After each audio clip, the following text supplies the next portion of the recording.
What's going on, everybody? Aaron here, and I'm about to do another review of a product that I would claim is my favorite purchase of 2020.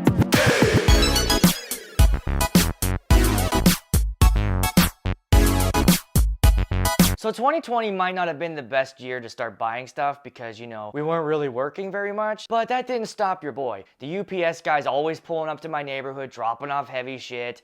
They're so sick of me, but you know what? There's one thing that I know for sure I have zero buyer remorse on, and it's my Denon Prime 2 controller.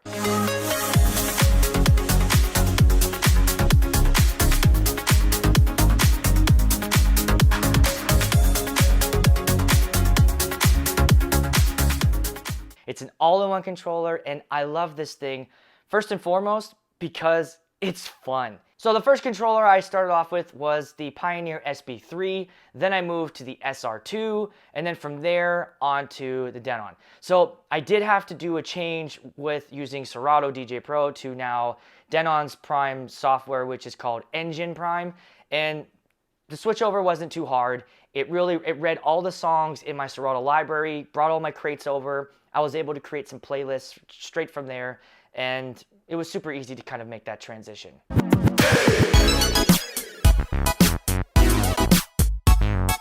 Okay, let's do hardware first so I can show you what's going on here. We got your two mic inputs, and you just hit the buttons and that turns them on. We've got EQ, you get the low, mid, and high, and you get a talk over. So if you're playing music and you want to talk over top of that, just hit the talk over button.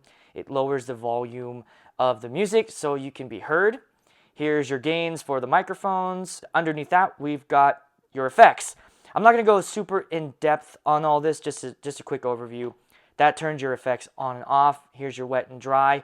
And on the screen, you can kind of see right there as I'm turning the knob, your wet and dry moves up and down so you can see that. You can turn the beats. This knob right here gives you your beats of how long you want your echo to be. And if you click it, it'll give you a feedback and you can adjust that as well. Here's your FX, and it's it's a clicky knob. So it's a clicky knob, and when I start clicking it, you can see that the effects pull up right there on the side. All right, moving over, we've got our auto loop. Hit the button, it will start your auto loop, and you can adjust it however you want. And you can see here on my LED jog wheels, as I turn it, it'll tell you in the jog wheel how many beats your auto loop is set for, which is pretty cool. You can also do a manual in and out if you want. Sensor button, track, skip, up and down. You can beat jump as well. We've got your Q button, your play button. Nice hard buttons here. And then when we get to our performance pads, you get 8 performance pads for hot cue, loop, roll, and slicer. And these are pads. They're rubber pads. They're not clicky buttons. Let's talk about these jog wheels. I've played with some jog wheels and other controllers, and there's some great tension here. You can tell it just doesn't get like a lot of spin. I'm nudging, so the nudge feels good. And then the display is customizable, so you can put your logo on here, which I've opted to do because you can have album art displayed here. But a lot of my music comes from DJ pools, and so I don't want just like BPM Supreme or heavy hits just like showing up there the whole time. So I switched it over to have my logo on there, and I just love the way it looks having both of those on there. But the jog wheels, really, really nice. Really feel good. Let's go up here to the pitch slider. This is one of the reasons why I wanted to pick this up as well. It's got a really long pitch slider, and it's got good tension to it. You can kind of feel it. It's just not really loose. It goes. And then for the middle, it's got a LED light. There's no click here. You just got to set it to the light. Sync button here. You guys can fight over that. Whatever. I used to be a sync button person because why the hell not? You push it and it does its job for you. But Denon does it differently than Pioneer. There's a couple extra steps. You got to actually hit both sync buttons and then turn them back off. And I actually found it a lot easier to just use the pitch bend sliders, and I like doing it this way now. So for those of you who hate to sync, I'm on your team now. Start and stop time. This gives you fast and slow. So when you hit the play pause button, it'll give you that do effect. That's very technical, right? Let's keep moving on to the mixer part. We got the mixer here. We got a 2-channel mixer, and you've got your trim here. We've got high, mids, and low. You've got your LED reader here, lets you know for channel 1 how loud you are, which I like. They don't have these on the go. They just have the master, and so it was kind of difficult sometimes to know when you punched the song in how loud it was going to be. So it's nice to have these back. You got your Q button, sliders, got some good tension to them, nice and easy. Phones, we got your level, your phone, and your Q and your master. It's got a center button that lets you know when you're in the middle. You want to hear just a Q all the way there. You want to mix, and if you just want the master, all the way to the right. Working our way down, they have the split button, like an actually dedicated button to split if you want left side for Q, right side for mix. You can do that nice and easy. I'm not going to talk too much about the crossfade because I'm not a scratch DJ, and you can turn it off if I just insulted you, but I haven't learned how to do that yet. For me, I just have that feature turned off because I don't want to accidentally bump it and then everything over here turn off. Everything is the same over here on deck 2, except for up the top here. We've got your master volume here, you got your booth volume and auxiliary along with the Q button that you can cue and listen to what's coming out of your auxiliary, which is pretty cool. This is not on the go. You cannot cue up your auxiliary. SD card here, and I use an SD card with all my music on it, and then a USB eject button pulls that out. Here's your FX. In the front, you also get your 1/4 inch and your 1/8 inch headphone jack, and then they've got these nice feet on the unit as well. All 4 sides have the feet. All right, we look at the back of the unit. We've got power. You've got your power button. You've got your security if you need to do that. 2 USB slots right here for music. USB-B is for if you want to connect your laptop to it and for software updates. The link, this allows you, that's an Ethernet cable output, and you can connect that to your laptop and use a software like SoundSwitch to do your DMX, which I do now. I wasn't doing DMX for my lights, and now I do because this makes it so easy. Just plug that blue cable into there, into your laptop, open up SoundSwitch, and it'll auto-program all your music. And as you're playing songs through the Prime 2, it knows and talks to SoundSwitch and plays the right show. It's really, really slick. You got 2 XLR booth outs. We got our master outs, which are also XLR, which is great for balance sound. And we've got unbalanced left and right. You can do stereo or mono sound. And here's for your aux, and this is what I use. I plug my iPad into that, and then you saw the volume knob is on the front. And there's your combo jack XLR 1/4 inch microphone channels 1 and 2.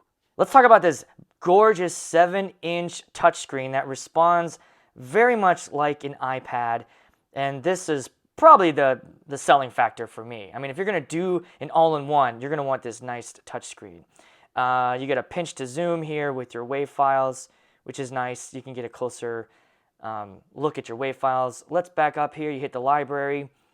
And when we go to the top here, top button, this gives you where your music source is. So they just added these. They got Beatport, BeatSource, SoundCloud, Tidal, Dropbox, and then your media, whether it's SD or you got a USB drive in there. Under here, we got your crates. And I don't use crates much here. I'm a wedding DJ. I like playlists better because you can organize and have them, you can move songs around, and I like to do that. So I don't want just a crate with just songs thrown in there. I like to organize where they are in the list. So I use, as you can see, I have a bunch of playlists here. You got your girl songs, you got your 90s, 80s, 70s disco, small bangers, big bangers. I do this, I just kind of create like a huge, like these are the songs I know kill at a wedding, and you know, if I wanted, beat match, then you can come up here and you can sort everything by BPM and take a look, and I'll show you over here what your BPMs look like, and I kind of star songs that I know work and don't work.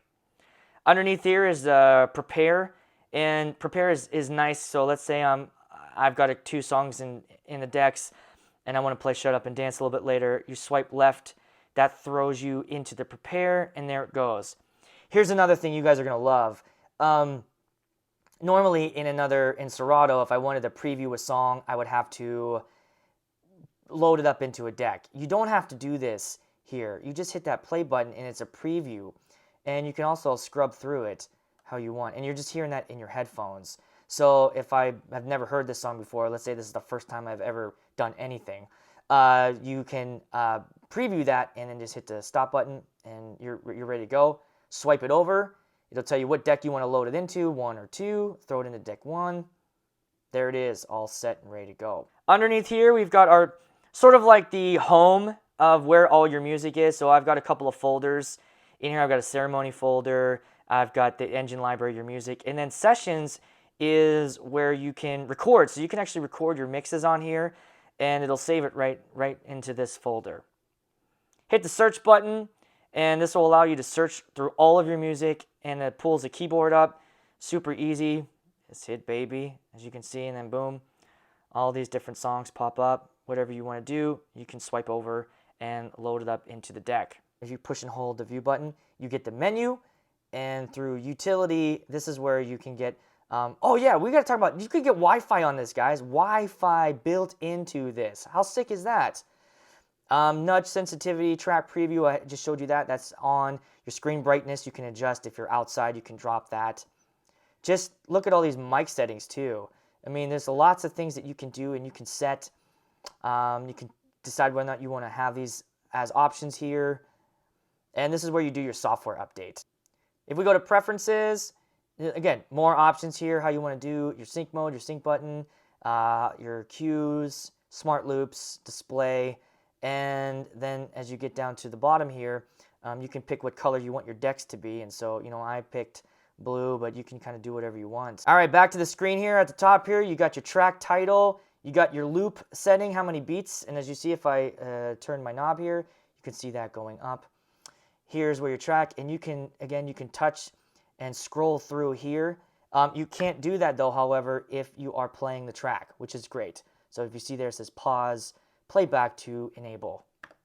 Here's where the effects were, as I showed you earlier, and I believe you can make those go away if I turn that off. Yeah, those are gone. So yeah, again, this is a pull down menu where you get FX. You can quantize your loops. You can continue mode, allows you to play a song, hit continue, walk away. If it's cocktail hour, you just want to play music straight from your drive there, you can do that. Here's record, where you can record. Preview volume lets you adjust the volume that you're hearing in your headphones, and then I showed you FX. All right, as we look down here, this will tell you how much time is left in the track, and if you tap that, it'll tell you how much you've played, so you can switch back and forth. You get your BPMs right there.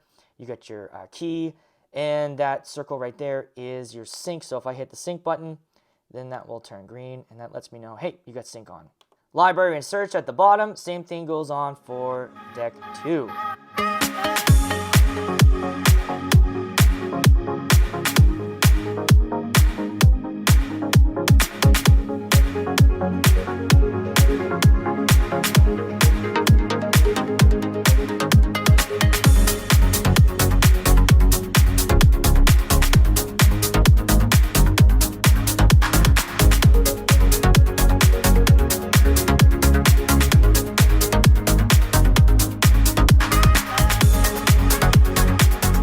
Taken this out on a couple of gigs, and while I was out, man, I was having a good time with it. It has worked flawlessly for me. It has been a great controller. It looks cool. Like when people come up to my booth, they're kind of like, hey, can you play Cotton Eye? Oh, what's this? A couple things you're going to want to get with this is the deck saver, and I've got the deck saver, which is good for the Prime 2, fits right on top of there, so it sits on my table, good to go. It's pretty light as well. It's light, it's not very big, it doesn't have a big footprint.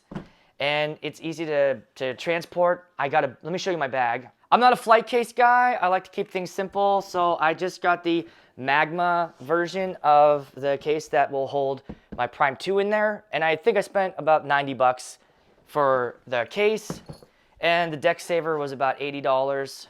So both those accessories, I would say go ahead and pick those up. They're nice to have. I like having it all in one. You know, it looks cool having a laptop there, but having this touchscreen built into my controller, yes, there's the possibility that it crashes in a whole thing. Damn it, there's my garage door. I can't be too mad because my wife just brought me breakfast. You know, I like having this be all in one with the touchscreen, not needing the laptop. Yes, there is the danger of it crashing and the whole thing going down, but I think you're in just as much shit if your computer crashes. And, you know, I've got a backup. My Denon Go is my backup. It's right there in my bag, ready to load up in case I need to. Thanks for watching. If you have any questions, leave them in the comments. I'd love to answer them for you. Or if I was totally wrong about something, just tell me. I'm totally cool with just being like, oh yeah, I didn't get that right at all. If you like this video and you like me, then you know what to do and just do that shit.